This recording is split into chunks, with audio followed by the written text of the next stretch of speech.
L'air du temps, dimanche, la loi sur le renforcement de la lutte contre le terrorisme, loi liberticide ou préventive. Les manifestations du 23 juin par le M23 et le M2D est le signe d'une société sénégalaise manichéenne. Quelles seront les conséquences de ces fractures? Pour décortiquer tous ces points d'actualité, Alassane Samba Diop reçoit dimanche 27 juin Alioune Tine, président d'Africadium Center, et El Hadji Momar Samb, président du parti RTAS. L'air du temps, dimanche 10h-11h sur iRadio 90.3, la radio de l'information certifiée. Dimanche 27 juin 2021, merci d'être à l'écoute de l'air du temps qui reçoit aujourd'hui Momar Samb du RTAS. Momar Samb est une figure connue, reconnue de l'espace public sénégalais. Idem pour Alioune Tine qu'on ne présente plus, présidente Africadium. Merci monsieur d'avoir accepté notre invitation. Fondateur d'Africadium.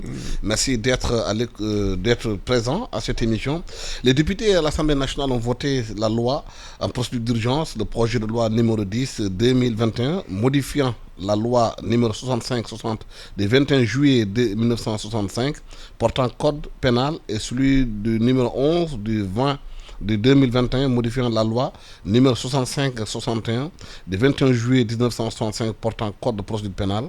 Alioune Tine, il y a eu beaucoup de polémiques autour de cette loi. Certains estiment que c'est une loi liberticide qui menace les libertés des Sénégalais en parlant de terrorisme. D'autres estiment que c'est une loi préventive par rapport à ce qui se passe dans la sous-région. Vous avez sorti un communiqué avec Africadium Center, dont vous êtes le patron, en disant que cette loi aurait cette loi aurait dû être discuter, échanger avec les Sénégalais avant qu'elle ne soit portée à l'Assemblée nationale. Pourquoi? Écoutez, parce que le terrorisme est une réalité très grave, très sérieuse, qui est là, dans la sous-région, et dont on voit les effets tous les jours que Dieu fait. Et la menace, elle est là, et il faut prendre effectivement toutes les mesures absolument nécessaires pour le faire. Dans le domaine de la sécurité, on sait qu'effectivement, sur le plan pratique, l'État fait beaucoup. Il faut bien le reconnaître, avec les dispositions qui sont prises à Kédougou, du côté de la région de Tamba, du côté de la région de Bakel, pour prévenir ce qui va arriver, si on blinder le pays. Et il me semble que ces mesures de l'État doivent être soutenues. C'est-à-dire que dès qu'on dit terrorisme, il ne faut pas que ça divise l'opinion. Terrorisme, ça doit effectivement créer une unité très forte par rapport à la menace. C'est d'ailleurs quand le combat se fait sous la bannière de l'unité que les États peuvent gagner le combat. Les États ne peuvent pas gagner seulement sur le plan militaire. On a vu les limites avec ce qui se passe au Mali. Ça ne se gagne pas seulement avec l'État, mais ça se gagne avec les populations qui sont ensemble. Donc, si sur le plan pratique, il y a des choses qui sont prises, sur le plan juridique, il me semble que dans le contexte où on est, quand même, sur le plan politique, on est dans une situation très délétère, très manichéenne et violente. On a vu les violences, hein. Et puis dans un Sénégal, il faut bien le dire, hein, moi qui m'inquiète beaucoup, c'est un Sénégal où on a l'impression que tout le monde est contre tout le monde. Personne n'est d'accord avec personne, quels que soient les milieux que vous prenez. Mais c'est extrêmement inquiétant par rapport aux menaces. Nous avons besoin aujourd'hui, par rapport à toutes ces questions, franchement, de calmer le jeu. On a besoin de débats intellectuels sur ces questions. Nous avons besoin de nous comprendre sur ce qu'est le terrorisme. Parce qu'effectivement, que ce concept est instrumentalisé par certains pays de la sous-région. Moi, je sais, par exemple, au Cameroun, quelqu'un comme Kamto, qui était devenu deuxième, il a été arrêté, détenu pour terrorisme. De la même manière aussi, on a vu ça au Bénin. Donc, par rapport à ces questions, ça veut dire, quand on a un concept qui est un concept caoutchouc, discuter, s'entendre, vraiment, ça permet effectivement de rassurer. À partir du moment... Vous demandez que le président retire la loi? Si le président peut permettre un débat de fond, que les gens s'entendent sur cette question, soit rassurés, je pense que ce serait une très bonne chose. Je ne pense pas que cette loi a été faite exprès pour dire, écoutez, vous ne pouvez pas manifester. Mais c'est comme ça que les gens le comprennent. Hier, j'ai eu une longue réunion avec tous les blogueurs, pratiquement. Tous sont inquiets et tous, effectivement, sont, comme on dit, encore stressés. Parce que quand tu mets terrorisme, si c'est une organisation, le gars ne peut plus voyager, il est suspecté un peu partout dans le monde. Donc, il faut prendre des précautions de manière à ce que les Sénégalais comprennent ce qu'est le terrorisme, contre qui c'est adressé. Parce que quand même, nous avons vécu un traumatisme terrible au mois de mars. Qu'on le veuille ou non, il y a eu des actes que j'ai analysés, que j'ai regardés, et je me suis dit que ça se passe ailleurs, il faut faire attention. Et ces actes, les Sénégalais ne sont pas d'accord. Ils ne sont pas d'accord avec les saccages, avec ce que les gens ont fait. C'est pour ça qu'il faut que les gens s'assoient, discutent, s'entendent. Mais des fois, quand vous dites procédure d'urgence, et puis effectivement, vous mettez tout le matériel, immédiatement, vous allez susciter la suspicion. Donc, soyons calmes, ayons de la retenue, et puis reconstruisons la confiance. Ça, c'est extrêmement important. Omar Samb, et par rapport à cette question bien précise, est-ce qu'il faudrait aujourd'hui rediscuter de la question? Le ministre de la Justice a dit que c'est une procédure d'urgence, que le Sénégal risque d'être sanctionné par le GAFI concernant le terrorisme. Et s'il ne vote pas cette loi en urgence, le Sénégal pourrait ne pas avoir des investisseurs. C'est l'argument qu'ils ont donné. Merci beaucoup. Moi, c'est donc plaisir que vous me faites de m'inviter avec à l'une, parce que quand même, nous avons partagé beaucoup de choses. Et je dois dire très sincèrement, c'est avec beaucoup de plaisir. Sur cette question maintenant précise, je crois que moi, j'avoue que j'ai été éberlué quand j'ai entendu tout le tollé fait autour de cette affaire. Et je me suis permis de prendre la loi, le projet, et de comparer ce qui est dit avec la loi qui était là depuis 2016. Qu'est-ce qui a changé? Qu'est-ce qui a été ajouté? Qu'est-ce qui a été retiré? Qu'est-ce qui a été modifié? Et l'exercice m'a permis de voir qu'il n'y a aucun aspect lié à des questions de liberté individuelle, liberté de réunion, d'association, etc., de manifestation. Aucun. La question des actes terroristes a été déclinée en 16 points qui expliquent très clairement c'est quoi l'acte terroriste. Les attentats, les crimes, liés toujours à l'intention, c'est très clairement écrit. Depuis 2016. Dans ce chapitre-là, les actes terroristes, autres actes d'appui, l'article 279 n'a été changé que du point de vue de la formulation suivante. Constituent des actes de terrorisme punis. Avant, on avait dit, 2016, des travaux forcés à perpétuer, on a changé. On a enlevé travaux forcés à perpétuer pour mettre de la réclusion criminelle. C'est ça qui a changé. Alors, vous lisez tous les articles relatifs à cette question, rien, absolument rien, ne parle de la liberté individuelle ou des libertés individuelles. Autrement dit, de manière récurrente, ce qui revient comme changement, c'est les peines, au lieu de travaux à perpétuer, c'est réclusion criminelle à perpétuer. Vous prenez tous les articles. Ici, ajoute maintenant les questions financières, les blanchiments de capitaux. Ici, ajoute également qu'un appui à un groupe ou à un membre de groupe. Article 279.16, réclusion criminelle. C'est dans l'article 279.6 qu'on a ajouté un certain nombre d'éléments. Et pour vous dire comment c'est lié au GAFI, effectivement, le fait pour un national de se rendre, il y avait 3 éléments, on a ajouté 4 éléments. Le premier élément ajouté, c'est le fait pour un national de se rendre ou tenter de se rendre dans un État, autre que son État, de résidence ou de nationalité, ou le fait pour toute personne qui quitte et tente de quitter le territoire national pour commettre des actes terroristes. Le suivant, c'est le fait de toute personne de fournir, de collecter délibérément, par quelque moyen que ce soit, directement ou indirectement, des fonds. Troisième élément ajouté, le fait que toute personne qui, sur le territoire national, organise délibérément le voyage de personnes pour se rendre dans un état autre que leur état de résidence pour commettre des actes terroristes.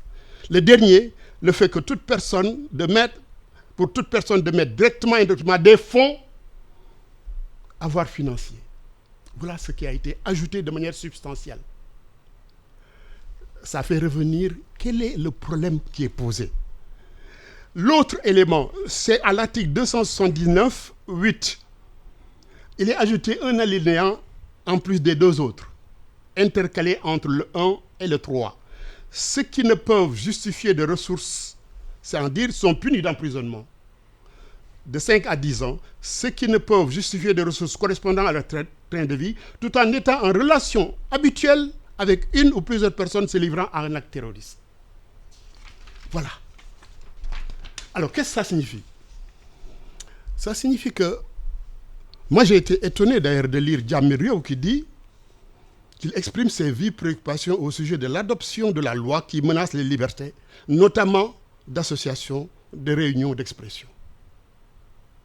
Et comme le dit, parce que tous les éléments développés par Alun montrent comment on doit aujourd'hui se mobiliser contre le terrorisme. Parce qu'il n'est plus à notre porte. Gadio l'a dit dans une émission, ils sont à l'intérieur. Je crois que quand même une lecture subtile de la situation, des procès qui ont eu lieu, des détentions qui ont eu lieu,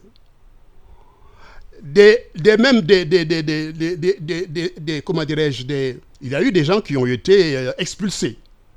Mais ça signifie quoi? Ça signifie que le terrorisme est dans nos pays et qu'il y a des cellules dormantes. Ils cherchent bien entendu une voie de passage pour la mer, pour l'océan. Ils cherchent également à s'infiltrer dans un pays qui a découvert des richesses énormes, le pétrole et le gaz. Tout cela doit nous amener à quoi? À avoir une attitude patriotique. Ne pas regarder, et moi ce qui m'étonne dans ce pays, c'est l'attitude partisane, le New York par parlo, qui omnibule et qui, à mon avis, constitue un écran pour les gens qui n'arrivent pas à lire la réalité dans laquelle nous vivons. John Sant dit qu'il exprime ses préoccupations parce que ça menace, alors que, justement, tout ce qui est dit dans l'article, toutes les modifications posent la nécessité de renforcer les peines, deuxièmement, de voir le périmètre au-delà des actes, de voir l'aspect financier. Mais où est-ce qu'on peut prendre, à partir d'une lecture précise, des éléments qui posent les problèmes de liberté? Deuxième étonnement, mais comment on peut attendre de 2016 à aujourd'hui, 2021, pour dire qu'il y a un problème de menace de la loi par rapport à nos libertés? Et moi, cet étonnement, je le traduis en termes de... Mais qu'est-ce qui se passe dans la tête des gens? Ils sont en train d'ameuter et même de créer des situations de confusion qui, à la limite, au lieu d'aider à lutter contre le terrorisme, va contribuer à créer les conditions d'infiltration du terrorisme. Et nous y reviendrons certainement pour développer plus loin, parce que c'est plus grave que ça. Apparemment, vous n'avez pas la même lecture des articles. Écoutez, il y a des préoccupations par rapport aux organisations de la société civile, surtout quand on parle des personnalités morales qui participent à des manifestations, où, si vous voulez, par infraction, il y a des trucs terroristes. Non. Ça, non, vous m'écoutez une minute. Ça, c'est un. De deux aussi, c'est tout ce qui concerne les réseaux sociaux. Moi, je suis d'accord, les terroristes, ils utilisent les réseaux sociaux pour promouvoir, pour recruter, pour faire de la propagande. C'est bien, effectivement, aussi de surveiller les réseaux sociaux. Mais il n'y a pas que eux qui sont dedans. Les réseaux sociaux, il y a pas mal de gens qui sont dedans. Donc, moi, ma préoccupation, c'est par rapport à une loi aussi importante, qui requiert, de mon point de vue, qui requiert le consensus des gens, au moins, moi je me dis, au moins, que Vous savez, on a l'habitude des bureaucrates. On s'enferme avec des magistrats, des policiers, des trucs. Je dis, mettez la société civile qui travaille sur les questions de terrorisme. Ici, il y en a vraiment. Vous avez des organisations qui y travaillent. Mettez les organisations des droits humains. Parce qu'il y a des pays qui utilisent le terrorisme pour tout simplement criminaliser l'acte d'opposition ou de dissidence politique. C'est des réalités. Mais une fois que vous mettez les gens dedans, vous discutez avec eux, vous êtes d'accord sur un texte. Mais nous tous, on va être derrière. Nous avons intérêt, nous, à lutter contre le terrorisme de façon efficace, à soutenir nos États dans la lutte contre le terrorisme. Il faut encadrer le texte pour Il faut encadrer le texte pour éviter les dérives. Parce que ça, c'est possible. Ça, c'est toujours possible. Tous ces textes-là, c'est entre 2007 et 2016. Ça existait. C'était là. Mais pourquoi à partir du moment où... Pourquoi depuis lors, ce débat ne s'était pas posé puisque le texte est là depuis 2007, il est évident aussi que l'État, je pense, a tiré les leçons de ce qui s'est passé au mois de mars. C'est comme ça que tout le monde fait. Il y a eu quand même tellement de dégâts, tellement de violence, tellement de trucs qui sont arrivés que les gens se disent, mais écoutez, il faut qu'on regarde. Parce que les affaires d'Irak. Tu comprends ce que je veux dire? Voilà. Donc, pour essayer de clarifier les choses, nous, on dit, l'intention de l'État est louable. Lutter contre le terrorisme, avoir effectivement les armes juridiques pour le faire, c'est louable. Mais il faut partager, discuter avec les gens, créer le consensus le plus large. En réalité, on ne doit pas se boxer quand on est à l'Assemblée nationale sur une loi contre le terrorisme pour protéger le pays, protéger ses institutions. Ça, c'est important. Protéger les populations civiles. Si c'est dans ce but, on n'a pas besoin d'aller trop vite. Moi, c'est comme ce que je dis. Hein. Oui, mais honnêtement, moi, j'avoue encore une fois que la société civile, Yamireo, et l'opposition sur cette question ont tout faux. Pourquoi? Mais je viens de le dire, de le démontrer. Il y a à la limite l'étude de texte, l'étude comparative pour voir, mais 2016, parce que quand même, vous dites que l'intention de l'État est louable. Et vous dites d'autant plus que nous avons vécu des événements de mars. D'autant plus. Qu'est-ce que ça signifie? Mais pour l'État, il va de soi qu'un texte qui était là, adopté, et depuis avant 2016, mais 2016, c'était très clairement défini, décliné. Quels sont les actes qui relèvent du terrorisme? Mais Momar, déjà, tout le monde n'est pas au courant de ça? Mais attendez. Il fallait informer davantage. Mais bien sûr. Il faut qu'on s'entende. Allez-y. S'entendre, c'est quoi? Tu ne peux pas dire une loi est là depuis 2016. On vient sur cette loi porter des éléments d'amendement, d'explication ou de rajout, que les gens disent voilà une loi qui s'attaque aux libertés. Mais ce n'est pas vrai. D'abord, la première chose, c'est dire c'est pas vrai. Même la société civile, même Alioune Tine, qui est informé, qui voit, qui sait ce qui se passe dans la sous-région, dire non, chers amis, vous n'avez pas raison. Rien dans ces articles-là n'oppose ça. Il y a un élément de la société civile qui l'a fait. Il dit qu'ils ont étudié le texte. C'est Babacar de... Forum citoyen. Babacar Ba. Mais c'est très clair. C'est-à-dire que le rôle de Alioune Tine, et ça, moi, je vais y revenir parce que j'ai eu beaucoup d'attentes par rapport à lui, par rapport à son expérience, à son vécu, à son profil. Parce que quand même, il a des origines de gauche marquées. Il sait ce que signifie ce pays et ce qui, historiquement, s'est développé. Il connaît. C'est un professeur d'université en même temps. Je pense que tout cela constitue un capital qui doit être mis au service de la vérité. Pas au service d'un camp. Pas dans un équilibre qui favorise justement un camp qui est en train de manipuler l'opinion. Et c'est l'opposition. Qu'est-ce qui s'est passé les journées du mars? Comment peut-on comprendre dans un pays qu'un citoyen est maille à partir avec un autre citoyen qui proclame urbi ou orbi que c'est l'État, c'est un complot de l'État, et il demande aux gens de sortir dans la rue au prix de leur vie, de faire un combat mortel au prix de leur vie pour la défendre lui. Comment peux-tu comprendre que des gens se ruent sur les commerces, les saccages, incendie des maisons de personnes, d'avocats, comment peux-tu comprendre que des organes de presse soient attaqués, leurs véhicules incendiés?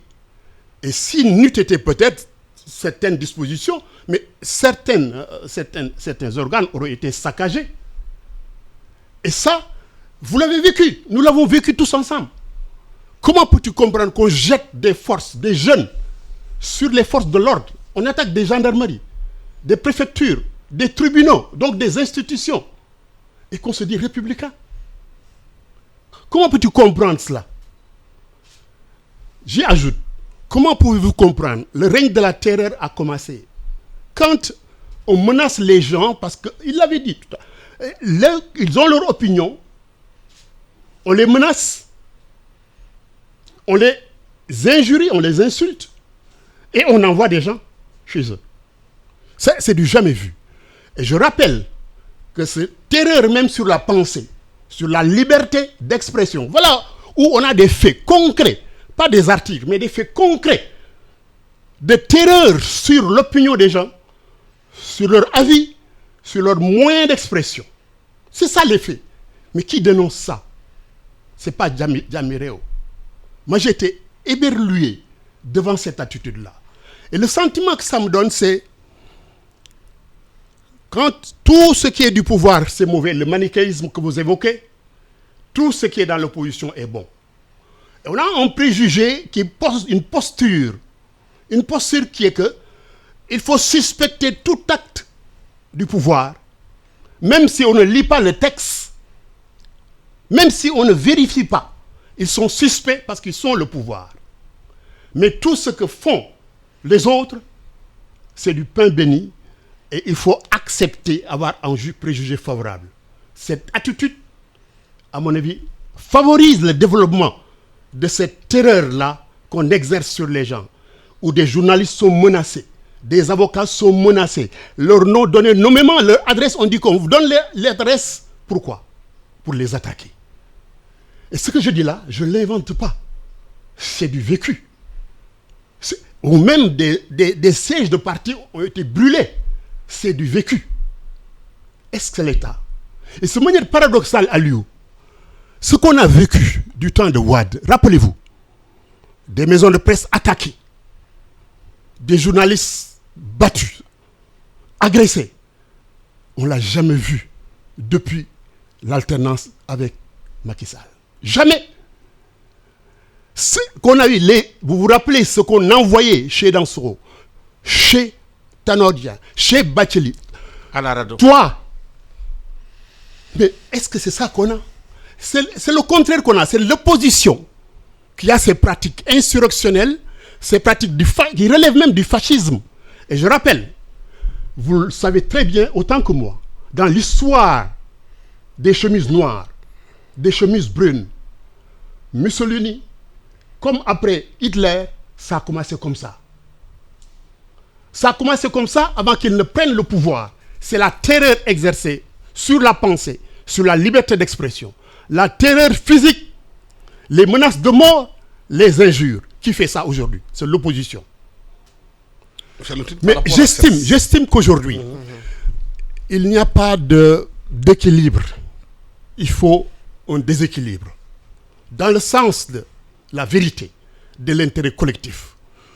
Tout ce qu'ils soient de l'opposition ou du pouvoir, ont cette méthode de prise du pouvoir ou de conservation du pouvoir doivent être dénoncés. Si on ne dit pas la vérité aux gens, vous le disiez tout à l'heure, même les jeunes seront dans la confusion.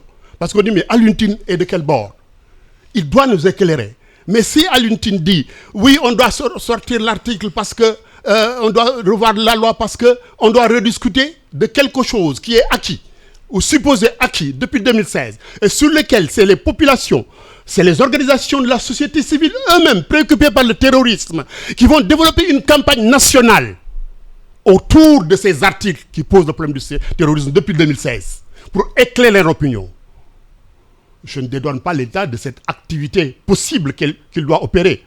Mais quand la loi est dite et adoptée par nos représentants, de l'opposition comme du pouvoir, et qu'on en arrive en 2021 à poser des problèmes qui n'en sont pas, à disqualifier même la nécessité, effectivement, d'étendre le champ au niveau des finances et des fonds, et des voyages, et de ce qui permet ces voyages, et ce qui aide. Je dis, mais on est dans une attitude objective, je ne dis pas subjective, de complicité. On prépare l'opinion à accepter que nous allons faire des manifestations de cette envergure, la deuxième vague, comme l'annonçait Sonko, qui va être pire, plus désastreuse. Mais, à l'une, où est la société civile qui dit, mais non, Sonko, vous n'avez pas raison de dire ça. Mais non, l'opposition, vous n'avez pas raison d'agir dans ce sens-là. Brûler des maisons, détruire des commerces, détruire des lieux de travail qui mettent en chemin des individus. Ou même, c'est les avoirs des Sénégalais qui sont dans ces structures commerciales productives. Mais c'est grave. Ou on menace même, je veux dire, vous avez parlé des réseaux sociaux. Vous avez parlé des réseaux sociaux, vous ne dites un mot contre Pastef, un mot contre l'opposition, vous êtes injurié copieusement. Vous êtes menacé. J'ai vu une vidéo avant-hier sur cette question. Quelqu'un qui dit très clairement, suivez par taxi les députés. Suivez-les à distance pour connaître leur maison. Après, ñu joko pour ñu xam ne ñuy def. C'est quoi ça? Alors, est-ce qu'il n'est pas temps que C'est-à-dire, ce pays connaisse un apaisement? Mais c'est quoi ça? Dans quoi on est? Moi, je voudrais qu'on arrête la surenchère. Allez-y. Quelle surenchère? Vous m'écoutez? Mais non, je ne peux pas vous écouter. Pourquoi? Mais écoutez-le, oui. Non, écoutez-le. attendez, il y a l'une. Écoutez-le aussi. À l'une. Monsieur Sam. Partons des faits. Une seconde Donnez-lui. seulement. Pas de surenchère. Franchement, vous me connaissez, à l'une. Je ne fais jamais de surenchère. Man, kenn du tax may wax lu amul. Mais moi, j'ai été choqué, bouleversé par ces attaques-là contre des personnes, contre des biens publics, mais privés, incendier des maisons, incendier des véhicules d'un organe, attaquer des organes de presse. Mais nous l'avons connu, nous l'avons combattu ensemble. Où est la surenchère? Essayez de m'écouter. Écoutez-le. C'est dans vos studios ici. Il faut temps de calmer le jeu. Parce qu'on a compris depuis le 2 mars aussi, il y a beaucoup de Sénégalais qui sont en train de s'armer. Il y a des Sénégalais qui vont acheter des armes pour apprendre à tirer, pour se défendre au cas où. Est-ce qu'il ne faut pas calmer le pays, la situation dans laquelle nous sommes, pour que chacun sache ses raisons gardées? Mais c'est ce que je suis en train de faire. C'est que tout ce qui peut susciter des tensions, il faut l'éviter. C'est que il nous faut une régulation des tensions politiques. Absolument. Et la régulation des tensions politiques, ce qui l'amène, c'est de dialoguer, de se comprendre. Oui, absolument. Si vous sortez un texte que les gens ne comprennent pas, même si c'était en 2016, 2007, 2016, si les gens ne comprennent pas, si les gens ne discutent pas, si vous les passez, comme on dit, comment dirais-je, par voie d'urgence, mais la procédure d'urgence, les gens, ils ne comprennent pas.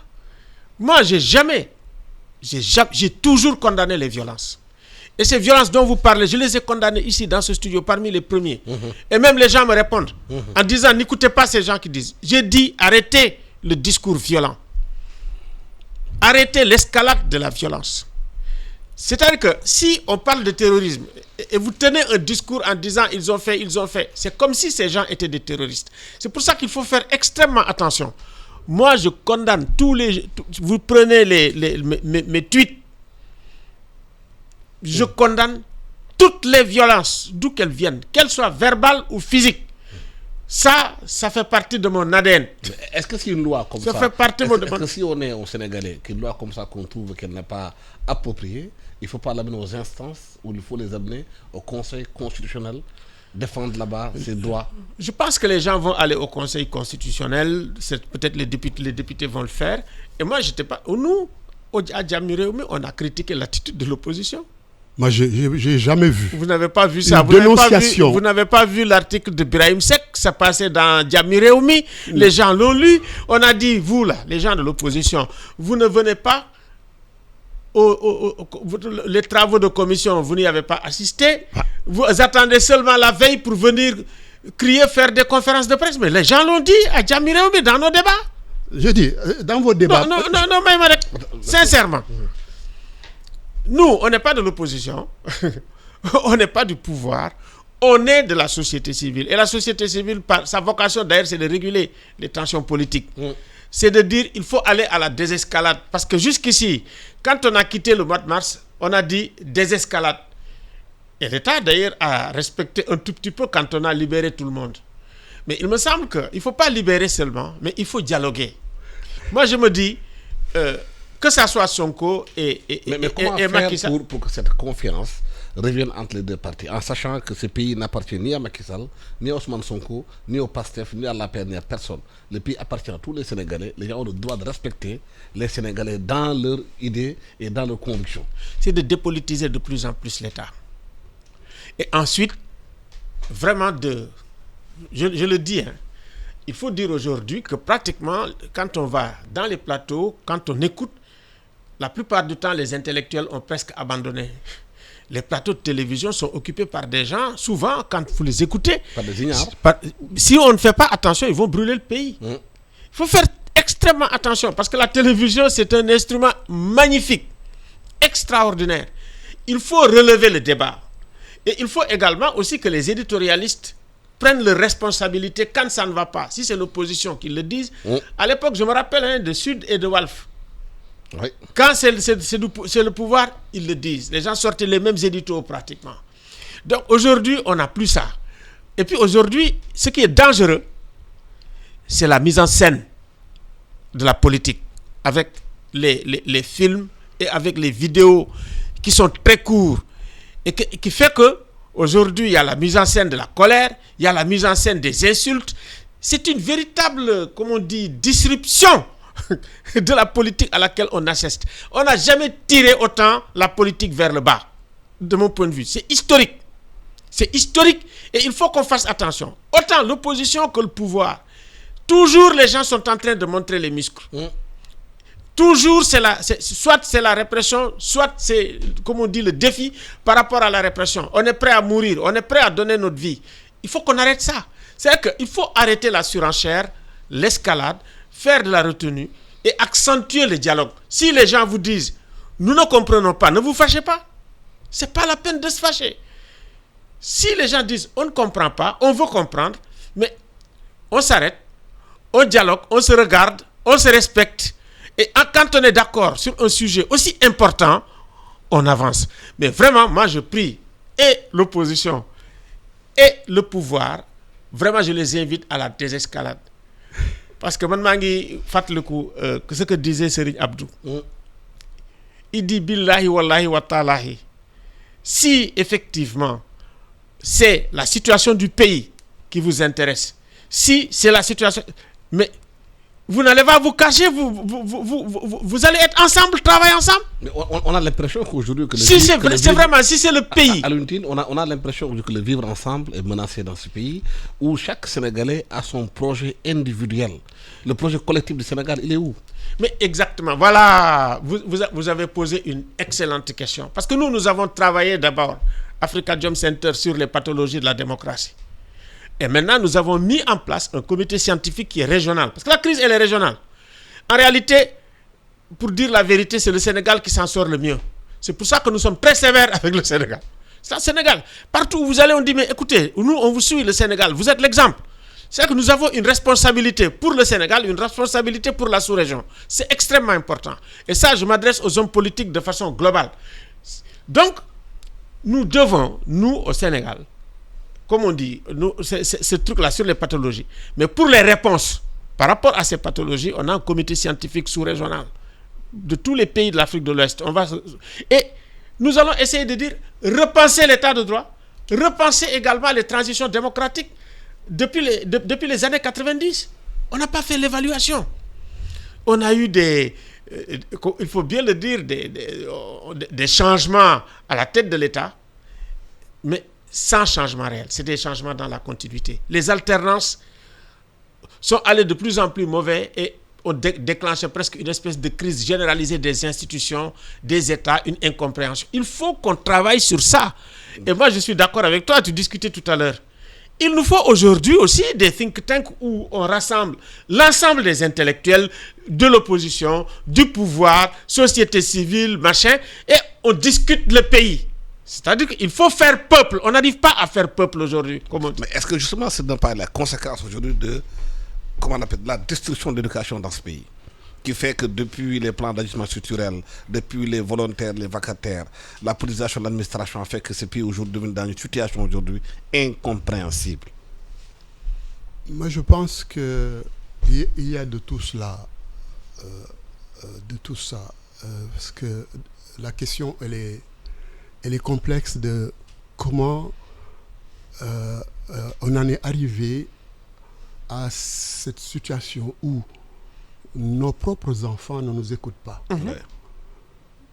Où l'ignorance envahit tout l'espace au point que, et c'est ça qui fait le lit de toute possibilité de manipulation. Absolument.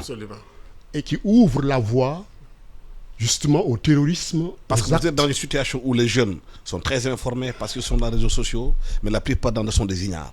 Ils ne savent pas aujourd'hui avoir la culture de décrypter ce qui est derrière les messages, les non-dits de la communication. C'est là où déjà... Parce que Alioune Tine, c'est une figure de notre histoire. Absolument. C'est-à-dire que moi, je me rappelle toujours ce qu'on a fait ensemble. Je me rappelle quand, pour le 23... On était ensemble même au moment où j'étais... Je veux dire... Où j'étais agressé, oui. Mais comment vous êtes écoutés? Mais si vous ne rompez pas cet équilibre que vous voulez entretenir, opposition, truc, vérité, mensonge, manipulation, vérité, on ne fera pas le pas à l'une.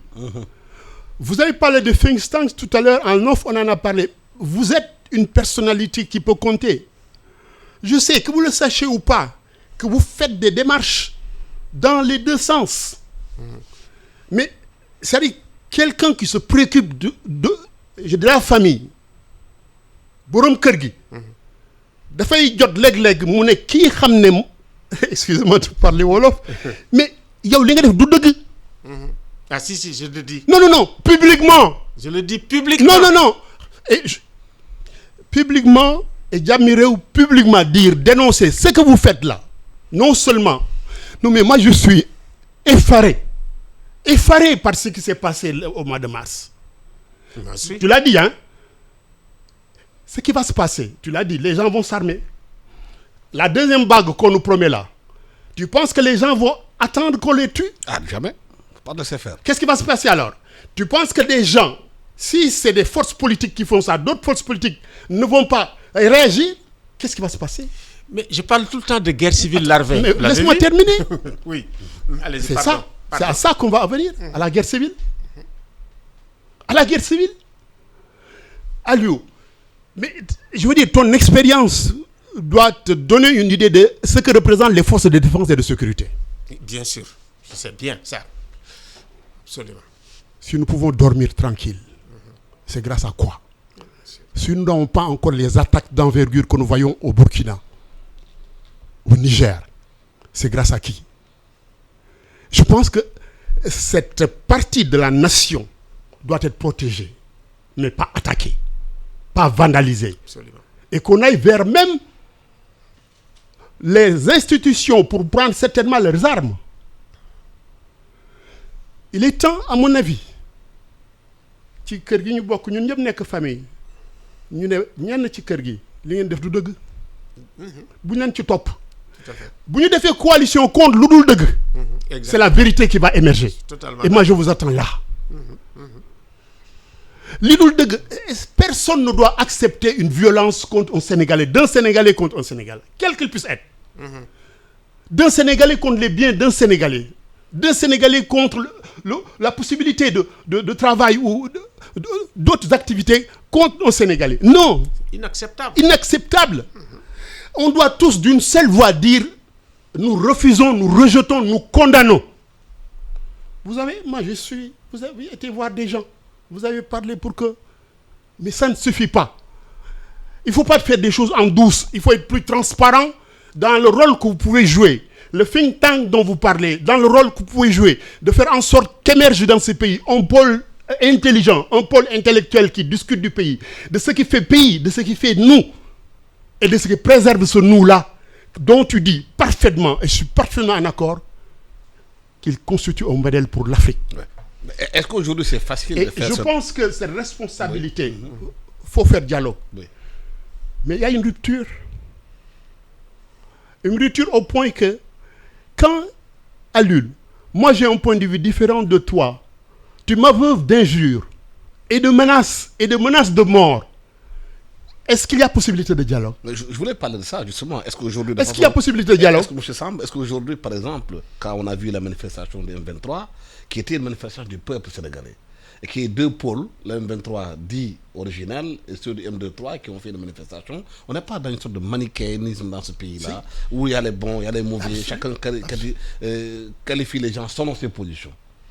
Écoutez, s'il y a quelqu'un qui est déchiré par effectivement cette histoire de célébrer deux M23, c'est moi-même. C'est pour ça que je ne me suis pas rendu à aucun. J'étais bien invité. Je n'ai pas été ni au M23 de mes amis. Je les connais, les Modiennes, je m'excuse auprès d'eux, des Doudou Sarr, avec lesquels quand même nous avons fait quand même une bonne route avec les Morngom. Mais j'ai appelé Mor, j'ai discuté avec lui. Et puis de l'autre côté, c'est M2D avec Cheikh Tidiane Dieye, qui était quand même un de mes bras droits. Donc, est-ce que si on en arrive là, dans ce pays-là, on en arrive là, ça veut dire qu'aujourd'hui, on est en train d'instrumentaliser politiquement tout ce qu'on a sous la main. C'est ça le problème.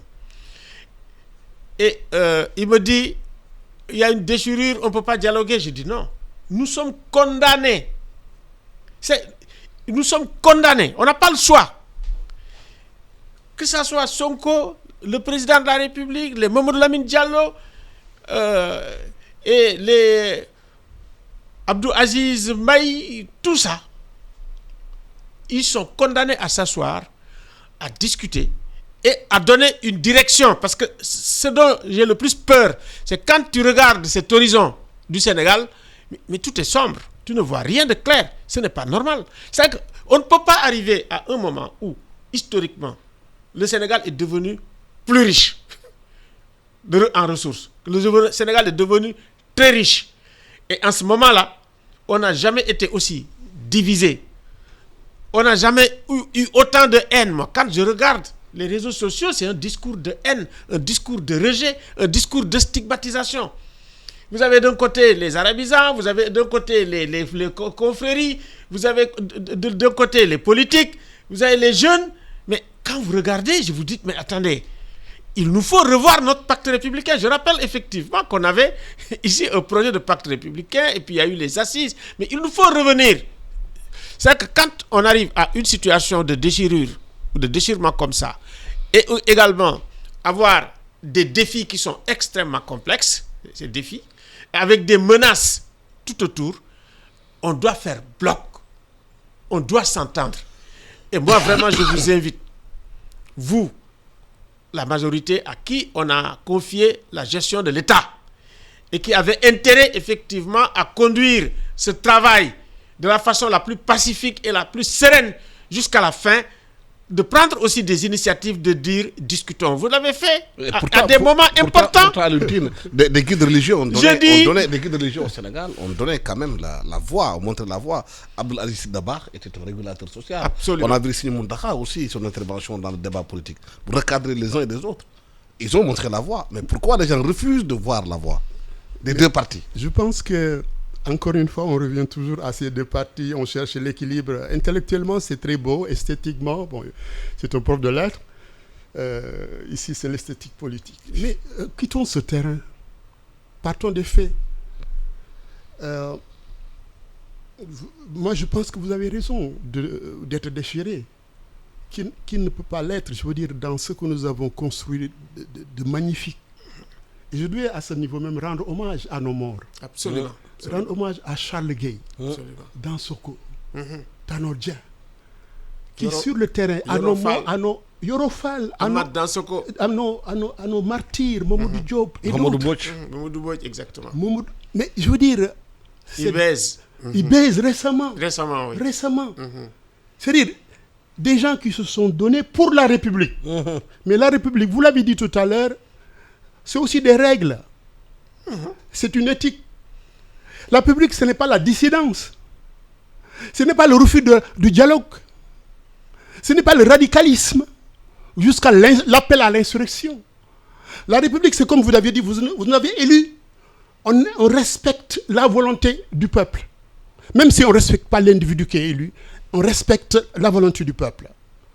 Et les règles étant, il y a tous les recours possibles et tous les recours, même du point de vue humain, du point de vue social, les médiations, les médiateurs comme vous et d'autres, avant même d'aller à la justice, qui est le dernier recours, existent.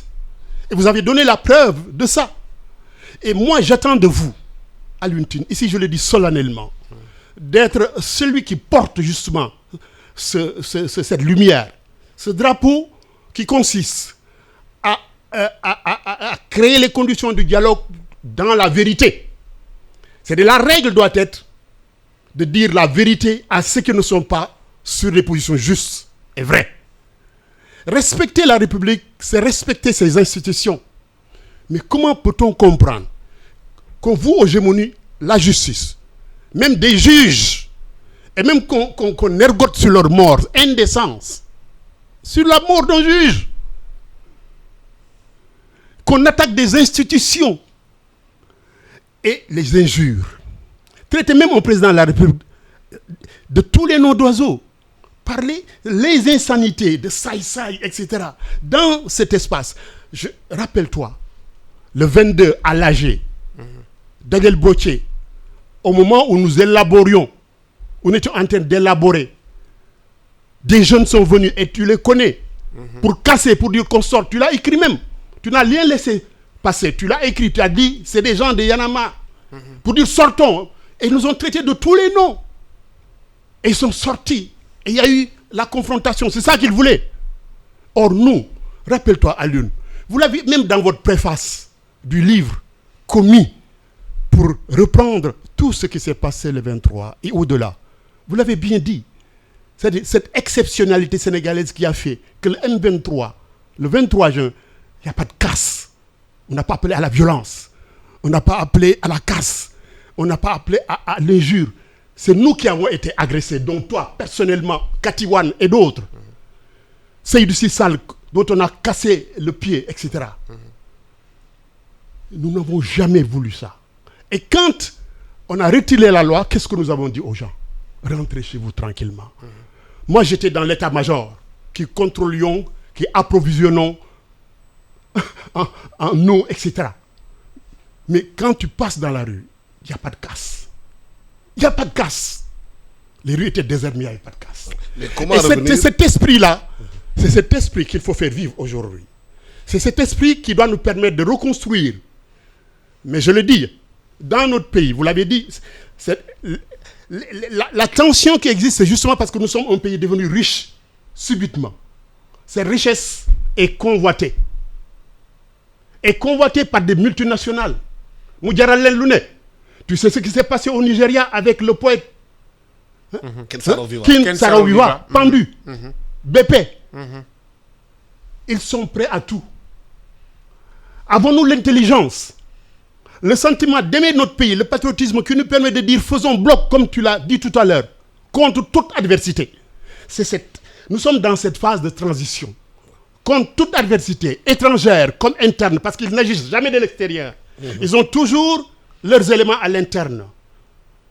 Mais pour ça, protégeons-nous au plan juridique, législatif, mais protégeons-nous au plan intellectuel d'abord.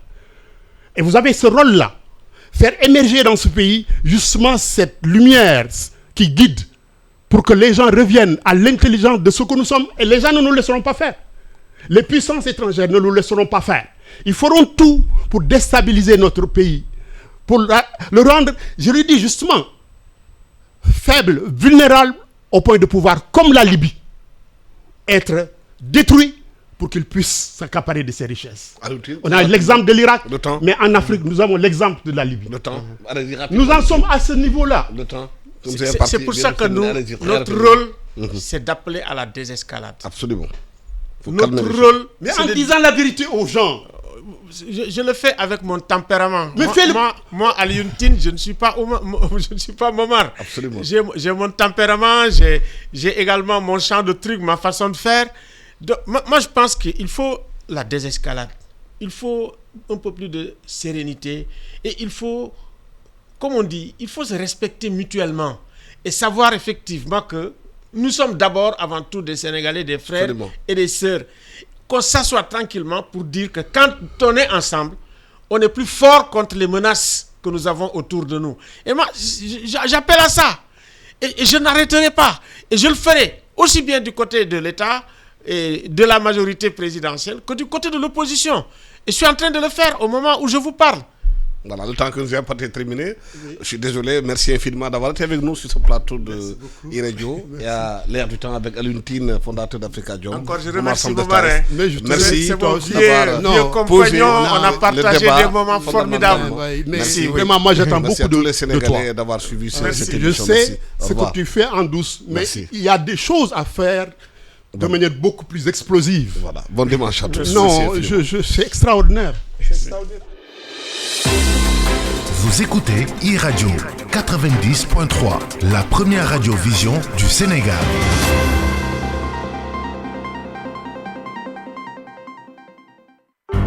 iRadio, xibaar yu wér ak fu ngeen mënti nekk.